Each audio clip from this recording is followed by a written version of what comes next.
조용히 그냥 주가를 좀 잠재우자. 한화그룹이 그러면 앞으로 커질 것이냐라고 본다라면 개인적으로 좀 부정적이에요. 긍정적인 기업에 대해서는 오히려 더 매수가 강화될 수도 있다. 여러분 종목의 공매도가 지금 들어오고 있는지 없는지 알 수 있는 방법이 있습니다. 네, 그럼 이번엔 한화를 한번 이야기해 볼까요? 예. 한화도 사실 좀 재미없던 기업이었었는데 기업 중에 하나입니다. 요즘 아주 핫한 이슈들이 계속 나오는 것 같아요. 한화도 좀 지금 어떻게 보면 김승현 회장께서 은둔하신 것 같죠. 갑자기 뉴스에서 싹 사라지셨죠. 물론 고령이시고 몸이 좀 안 좋고 그다음에 영어의 몸이 됐다가 다시 나오셨을 때도 뭐 그렇게 지병이 많으신 줄 몰랐습니다. 그런 것들 때문에 이제 뭐 그 하시는 것들도 있는데 지금 자제분들이 조금 젊으셨을 때는 혈기양양했을 때는 조금 여러 가지 뭐 사건들도 일으키셨던 분들이죠. 하지만 이제 뭐 그거는 과거의 일이고요. 어쨌든 경영권 승계에 대한 부분들을 착착 진행하고 있다. 그렇게 진행을 좀 해보셔야죠. 지금 얘기가 나오고 있는 게 한화에 대한 지분이 네. 김승현 회장이 제가 이제 요 표를 한번 좀 저도 이 표를 좀 이렇게 하는데 김승현 회장께서 한화에 대한 지분을 약 22% 정도 갖고 계시고요. 아, 네. 예, 자제분들께서 다 합치면 대략 한 7% 정도 삼형제가 있는데 7% 정도밖에 없어요. 아, 얼마 안 되네요. 얼마 안 됩니다. 그러니까 다 합쳐봤자 한 30% 밖에 안 되기 때문에 지금은 이제 김승현 회장도 고령이시기 때문에 지금 현재 그 삼성 이재용 부회장 사태 지금 재판 들어가지 않았습니까? 무리해서 하게 된다라면 분명 이것도 문제가 될 거라는 걸 지금 다 지켜보고 있는 그렇죠. 거 아니겠습니까? 그리고 또 자칫 잘못해서 한진처럼 갑자기 저렇게 돌아가시게 되면 자식들이 또 싸우게 되는 문제도 또 나오는 거기 때문에 김승현 회장 같은 경우도 젊을 때 어떻게 보면 20대인가요? 30대 받으셨죠? 그렇죠. 갑자기 돌아가셔서 그런 것들에 대한 학습 효과라고 그럴까요? 이런 것들 때문에 경영권 승계에 대한 것들을 착착 진행을 하고 있을 거다. 이거는 뭐 여러분들이 뭐 안 봐도 교과서다라고 말씀드릴 수가 있겠죠. 근데 문제는 하나에 대한 지분이 약하다라는 거고 비상장 계열사인 H솔루션에 대한 지분이 자제분들 지분이 거의 100%예요. 아, 비상장 회사가 하나 있습니다. H솔루션이라는 회사가 비상장 회사가 있는데 이거를 장남에게 50%, 차남과 삼남이 각각 25%씩 갖고 있습니다. 이건 비상장 회사이기 때문에 우리가 투자할 수는 없고 100%다 자제분들이 갖고 있으니까 물량이 안 나오는데 문제는 이제 이 한화의 주가를 조금 낮추고 인위적으로 그다음에 에너지 H솔루션이라는 것을 IPO를 한다라든지 H솔루션이 갖고 있는 한화 시스템 이 주가를 좀 올리게 되면 이게 서로 간에 나중에 합병을 하거나 뭐 아직 상속이 되면 여기 지분 가치가 좀 희석이 되겠죠. 따라서 지금 하나는 조용한 이유 중에 하나가 증권가에서 이것도 제가 나온 뉴스를 보고 말씀드리는 거지만 조용히 그냥 주가를 좀 잠재우자. 아, 한화 주가를 누르자. 네, 하나 주가를 좀 누르자. 이런 뭐 얘기들이 좀 돌아다녔었나 봐요. 이거는 뭐 제가 확인한 건 아닙니다만 뉴스를 보고 말씀을 드리는 거니까 저도 근거 있는 말씀을 드려야 되니까 이런 경영권에 관한 거는. 근데 지금 하나가 난데없이 질산을 증설하겠다라고 하면서 하나 주가가 올라갔습니다. 질산 증설이 이게 무슨 의미가 있는 거죠? 근데 그러니까 여러 가지 의미가 있는데 질산 같은 경우 우리가 이제 그 액체입니다만 우리가 산업에 들어가는 어떻게 보면 이런 화학 소재에 들어가는 굉장히 중요한 요소다라고 말씀드릴 수가 있겠는데 우리가 여러분들 그 중동산 원유, 이란산 원유를 들어오지 않습니까? 이 이란산 원유에 질산이 많이 포함되어 있어요. 이게 이제 화학 제품 만들기 좋고요. 우리가 미국산 원유를 안 들여오는 이유 중에 하나가 미국산 연료는 그 원유는 가솔린 만들긴 좋은데 화학 제품 만드는 데는 쥐약입니다. 우리 이런 것도 여러분들 공부를 하셔야 되는데 어찌됐든 이런 것들을 통해서 결국 증권가에서는 이렇게 보는 거죠. 한화가 아무리 그런다 하더라도 다른 수를 쓸 것이다. 결국 인위적으로 한쪽을 낮추고 한쪽을 놀리는 것은 과거 삼성물산이 제일모직과 합병하는 과정에서 있었던 것들이기 때문에 그런 수를 쓰기보다는 한화가 그냥 지금 현재 투자하는 과정에 있어서 투자는 계속 해야 되는 부분들이니까 결국 이 좋은 선제적인 투자, 질산을 그 규모 경제를 만들겠다는 것은 주가를 올리는 요소인데 주가를 올라간다 하더라도 모종의 다른 쪽이 있겠다. 그러면 한화에 투자하지 말고 한화 지금 이제 기사가 나오고 있는 것은 한화 시스템에 대해서 우리가 관심 있게 보자. 그리고 한화 에어로스페이스와도 연관이 있으니까 이런 쪽들을 좀 보자. 이게 지금 증권사 리포트의 핵심이고요. 따라서 한화그룹도 결국 지금 현재 장남인 김동관 씨나 큰아들이죠, 김동관 예, 씨가. 김동원 씨가 차남이고 김동선 씨가 삼남인데 이런 물론 장남에게 넘어가겠죠. 그렇죠. 현재 지금 장남에게 넘어가는 전략들 하고 있고 슬슬 김동관 그 장남 직함을 잘 모르겠습니다만 언론에 슬슬 이제 조금씩 나오시기 시작하시더라고요. 이런 부분들을 보면 이런 또 경영권 승계에 관심 있으신 분들은 하나그룹에 대해서도 한번 관심을 좀 기울이시는 것도 좋은 전략이 된다라고 말씀드릴 수가 있겠죠. 네. 일단 근데 그 한화의 주가를 눌러야 된다. 왜냐하면 네. 이제 지분을 그 확보하기 위해서 예. 지주사니까. 예. 이거는 이제 이해가 되는데 아까 말씀하신 그 한화 시스템? 한화 시스템이죠. 예. 예. 한화 시스템하고 뭐 에어로스페이스입니다. 스페이스. 예. 예. 이것이 왜 중요한지는 잘 감이 안 오는데요. 저도 이 부분은 조금 뭐 공부가 좀 부족하긴 합니다. 제가 자세히 모르긴 하겠습니다만. 근데 어쨌든 이쪽 지분 가치, 지금 이제 이게 그러니까 제가 말씀드린 100% 소유하고 있는 H솔루션이 하나 시스템의 13% 지분을 갖고 있거든요. 아. 그리고 하나 에어로스페이스가 하나 시스템의 50% 지분을 갖고 있습니다. 아. 그러니까 결국 이 지분 관계에 있어서 한화 시스템의 지분 가치가 올라가게 된다라면 자회사 가치라는 것들 때문에 H솔루션의 지분 가치라든지 이런 것들이 좀 연동이 되는 부분들이 있는 것 같은데 이 부분은 제가 후속으로 또 한번 말씀을 좀 드리긴 하겠습니다만 어찌됐든 한화가 지금 현재 지분이 낮다라는 것 때문에 우리가 과거 현대 같은 경우도 글로비스에 대한 지분을 좀 높여서 자회사분 결국 비상장을 상장시킴으로써 지금 정의선 회장의 지분을 확 끌어올린 거 아니겠습니까? 그러니까 결국 H솔루션 같은 경우도 나름대로 현재 지금 그런 작업을 하고 있지 않겠는가 추측성 보도도 일부 있다 이렇게 말씀드릴 수 있겠습니다. 네. 근데 사실 저도 기억이 나는 게 네. 현대 글로비스 같은 경우가 그때 나왔을 때는 엄청난 그 주가 슈팅이 있었잖아요. 그렇죠. 근데 이제 그때는 지배구조에 대한 그 기대감 네. 이런 것들 때문에 막 이 이야기들이 회자되면서 했었는데 네.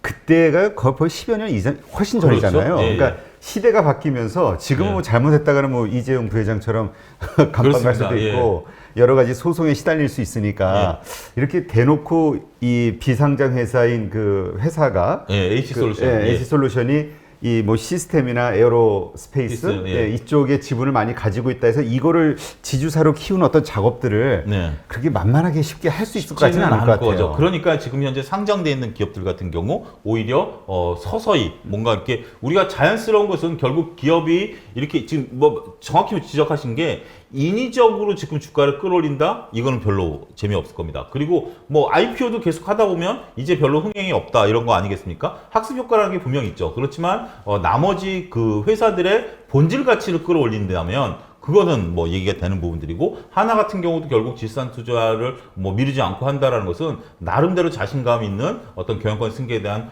그런 것들이 표가 나와 있지 않겠는가 좀 말씀드릴 수가 있겠습니다. 하긴 뭐 최종 결과와는 상관없이 어떤 의도를 아니면 기대를 가지고 뭐 한화 측에서는 그렇죠. 일을 저지를 수는 있는 거니까 또 그것이 결국 시장에서 그 좋은 어떤 그 주가의 흐름을 뭐 나올 수도 있는 거고. 그렇다면 현재 시점에서 우리가 관심을 가져야 되는 건 말씀하신 대로 시스템하고 에어로스페이스의 주가 이것이 결국 올라갈 될 요소가 있다. 그렇죠. 상승해야 되는. 어떻게 보면 그 경영권 승계에 따른 부분들 이런 부분들을 나타내기 위해서는 조금 나타내야 된다.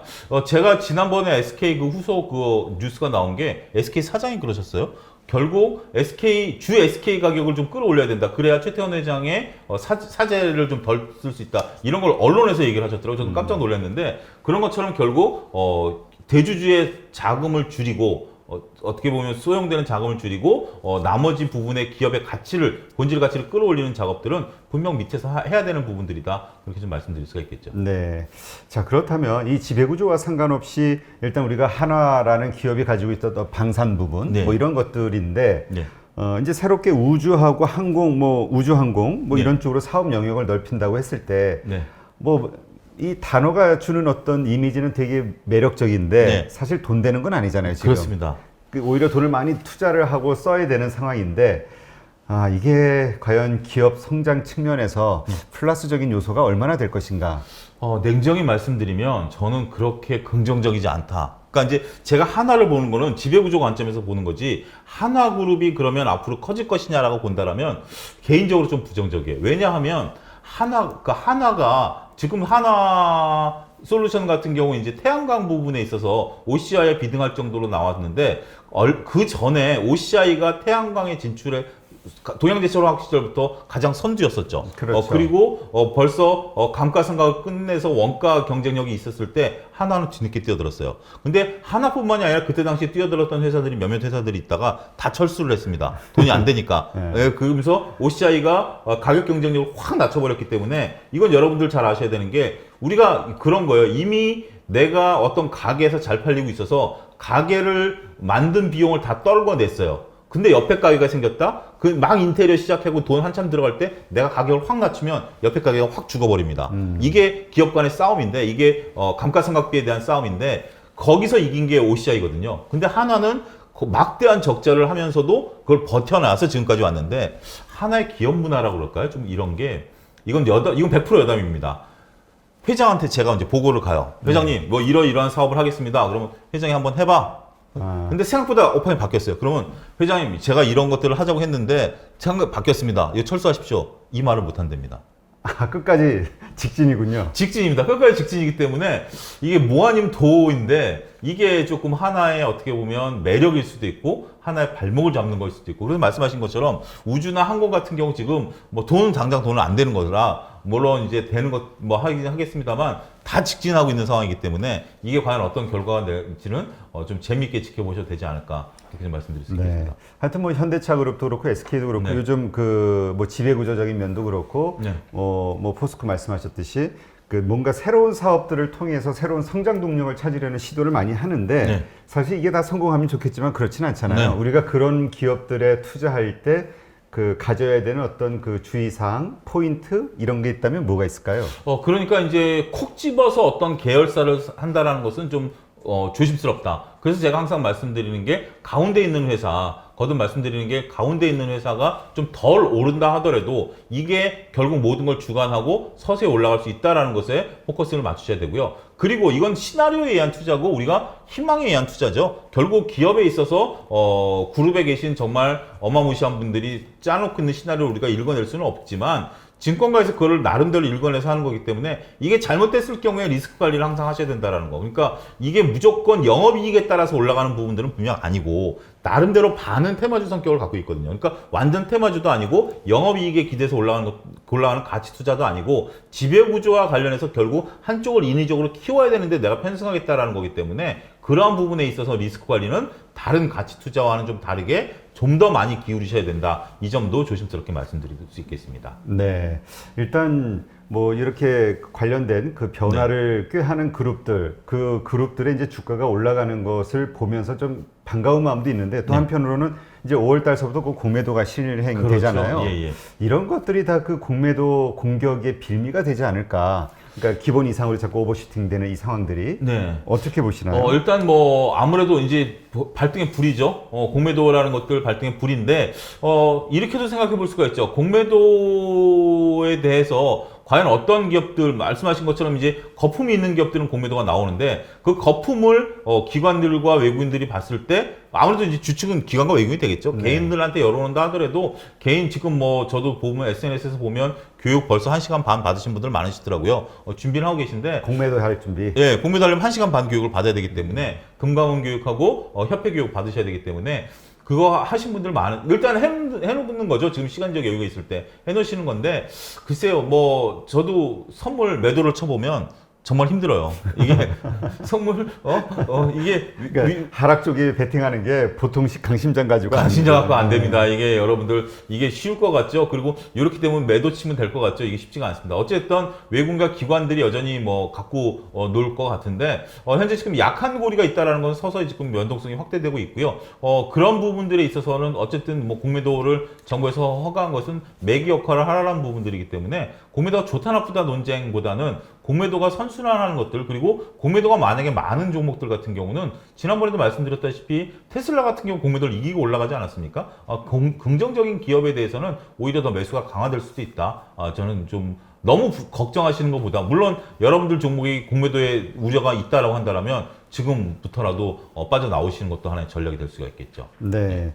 지금 그렇다면 가장 큰 화두가 이거 같아요. 공매도를 칠 종목이 무엇이냐. 미리 우리가 어떻게 포트폴리오를 내가 가지고 있는 게 공매도 공격 대상이 되는 종목인지 아닌지 확인하는 게 좋잖아요. 이렇게 어떻게 우리가 그걸 좀 이렇게 알아볼 수 있을까요? 공매도가 일단 들어올 때는요, 여러분들 그 공매도는 이거 이제 테크니컬한 부분부터 말씀드리면 여러분 종목에 공매도가 지금 들어오고 있는지 없는지 알 수 있는 방법이 있습니다. 이게 뭐냐면 호가창을 보면 호가창이 이렇게 나오죠. 여기 제가 손을 이렇게 엇갈려 나오고 여기 매도에 대한 부분들, 매수에 대한 부분들이 이렇게 엇갈려 나오죠. 여러분들 이제 이해 가시죠? 이게 호가창이 그러면 이게 서로 이렇게 부딪히면서 매매가 이제 체결이 되는데 이게 만약에 제가 삼성전자 1000주를 공매도를 때리고 싶다. 그러면 이 매수 호가에다가 못 던져요. 매도 호가 바로 위에다가 깔아놓습니다. 그러니까 공매도는요, 여러분들 매도 호가로만 주문을 내지 매수 호가에다 대놓고 때리면서 이걸 밀어내릴 수가 없어요. 밑에서 그냥 그보다 아래쪽에서 일단 받치면서 내려가는 거군요. 이걸 이렇게 우리가 이제 이걸 이렇게 때리면서 내린다라고 하는데 일반적으로 기관들 같은 경우는 때리면서 내릴 수가 있지만 공매도는 때리면 그러면 주가가 어마무시하게 떨어지죠. 이건 안 돼요. 그러니까 여기다 딱 걸어놓고 사자가 들어오면서 잡아먹어야 되는데 만약에 여기에 뭐 한 100주 있는데 1000주 만주 공매도가 딱 들어오면 불안감이 생기죠. 이거보다 빨리 팔아야 되니까 벌써 밑에다 던지기 시작하면 바로 밑에 호가가 따라 내려가 버립니다. 이렇게 착착착착 호가가 큰 단위가 따라 내려가면 이건 공매도가 들어왔다. 지금 이 종목 공매도 치고 있다. 여러분들 생각하세요. 공매도 위에다가 널찍이 걸어놓지 않습니다. 밑에다 딱 바로 거기다가 한두 호가 위에다 놓고 착착착착 따라 내려갑니다. 그렇게 되면 그 공매도가 들어왔다는 테크니컬한 것들이고요. 그 다음에 대주가 늘어나는 거, 그건 사전적으로 알 수 있죠. 대주라는 건 이미 빌려놓은 거기 때문에 대주가 공매도를 의미하지는 않습니다만 우리나라 공매도는 주식을 빌려서 치는 공매도만 인정하기 때문에 대주가 늘어난 종목 같은 경우는 공매도에 대한 가능성도 조심스럽게 보셔야 된다. 이 두 가지 말씀드리도록 하겠습니다. 네.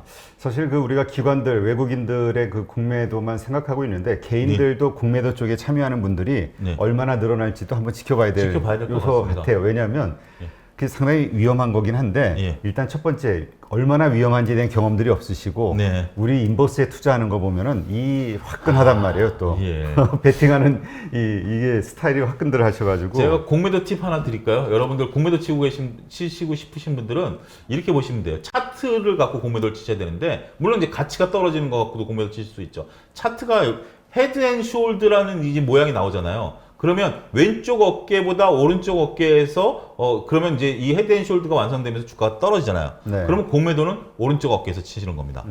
헤드 앤 숄드가 완성되면 공매도 때리면 쭉 내려온다. 그 다음에 직전 저점 부근에 와서 이게 그때 많이 저는 눈에 띄었던 게 2018년 정도 됐을 때 저점을 하회하는 종목들이 많았어요. 그러니까 저점까지 내려오면 저점을 지지하겠거니 했는데 저점을 하회하는 것은 다들 저점은 지키겠다라고 생각하는데 거기서부터 공매도를 때리기 시작한 겁니다.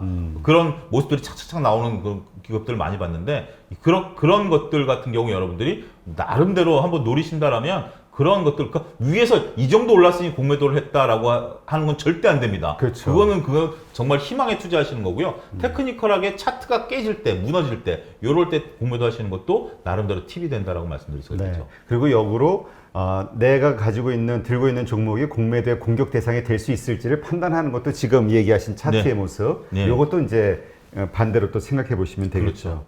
근데 일단 지금 들어온 질문이 대주는 어디서 보는 건가요? 이런 질문이 하나 왔더라고요. 여러분들 HTS나 MTS 상에 보면 각 종목 대주가 나오는데요. 요거 여러분들 보시는 거 모르면 콜센터 전화하시면 됩니다. 각 증권회사마다 보여주는 화면이 다 다르거든요. 따라서 요즘 뭐 콜센터 전화하면 2시간 정도 기다려야 된다는데 요즘 어쩔 수 없어요. 그건 여러분들 기다리셔가지고 대주 어디서 보나요? 라는 것은 HTS에 물어보시고 아니면 뭐 네이버 같은 데 물어보면 제가 예를 들면 삼성증권 HTS 보고 있는데 대주는 어디서 확인합니까? 그 증권사마다 다 제공합니다. 그러니까 그거 여러분들 매일매일 체크하시면 됩니다. 이거 뭐라 그럴까요? 이 IT 기술이 발전하면서 우리가 자꾸 점검해봐야 되는 지표들이 자꾸 많아져가지고 맞습니다. 더 복잡해지는 것 같아요. 네. 근데 어쨌든 지금 하나 걱정인 건 지금 이게 장이 되게 불안했잖아요. 그렇죠. 그럼에도 불구하고 개인 투자자들이 뭐 며칠 전에는 2조 7천억 계속 뭐 하루에 3, 4천억씩 들어오면서 장을 딱 받치고 있단 말이에요. 맞습니다. 뭐 기관이나 외국인이 팔아 제껴도 이 공매도가 실행이 됐을 때 이러한 모습들이 계속 연출이 될 수 있을 것인가?